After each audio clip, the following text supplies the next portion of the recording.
Bill Clinton's campaign advisor, James Carville, had an old adage about how to win elections on what voters care about. Quote, "It's the economy, stupid." And as both Trump and Harris roll out their plans for the economy, experts are now weighing in on what would happen if they got into office. A survey by the Wall Street Journal, which tends to hew conservative, found that most economists think that inflation, interest rates, and deficits would be higher under the policies of Donald Trump as opposed to Kamala Harris. Trump responded to the Wall Street Journal survey when speaking to Bloomberg's editor-in-chief earlier this week. What does the Wall Street Journal know? I'm meeting with them tomorrow. What does the Wall Street Journal know? They've been wrong about everything. So have you, by the way. You've been wrong about You're trying to turn this. You're trying to turn this. You've been wrong about No, you're trying to turn this into debate. There are business people. There are business people. But you're wrong. You've been wrong all your life on this stuff.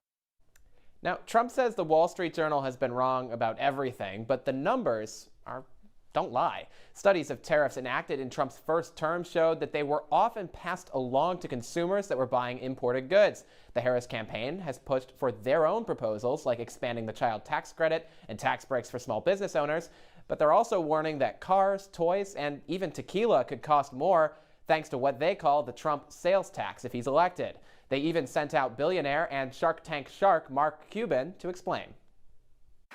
You know, in my career, I've learned a lot about business, including how tariffs work. Now, let me just ask you a question. Do you all know anybody who doesn't know how tariffs work? All right, I'll give you a hint. That other guy.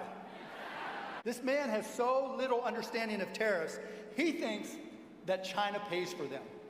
This is the same guy who also thought that Mexico would pay for the wall. So there's no Mexico.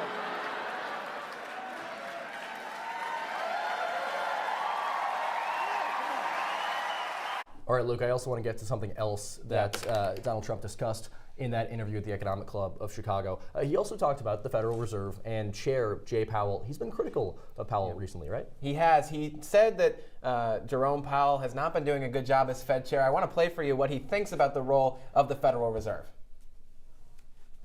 Look, I think it's the greatest job in government.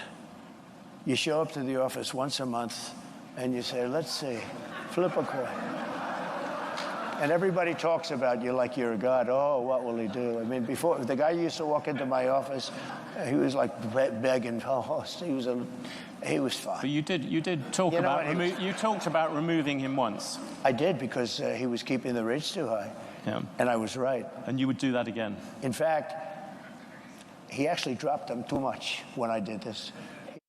So it's interesting, when Trump's in office, he wants low interest rates, but when his opponent's in office and it helps him to be the challenger, he wants higher interest rates. I don't know how positive it will be for Americans if those interest rates are higher the way that Trump is saying that he wants. That's right. On that note of Powell, he's now been the Fed Reserve chair for part of Trump's tenure in office. Appointed by Trump and through Joe Biden's entire tenure. It'll be interesting to see if he continues through that term. It's worth noting the president cannot fire or remove the Federal Reserve chair. Right. But once his term is up in 2026, the next president will have the opportunity to kind of re-up his contract, if you will, to use some sports terminology, or if he wants to replace him, remove him from the Fed board. It will be interesting to see if they end up doing that. It will be interesting to see for sure. Luke, thank you so much.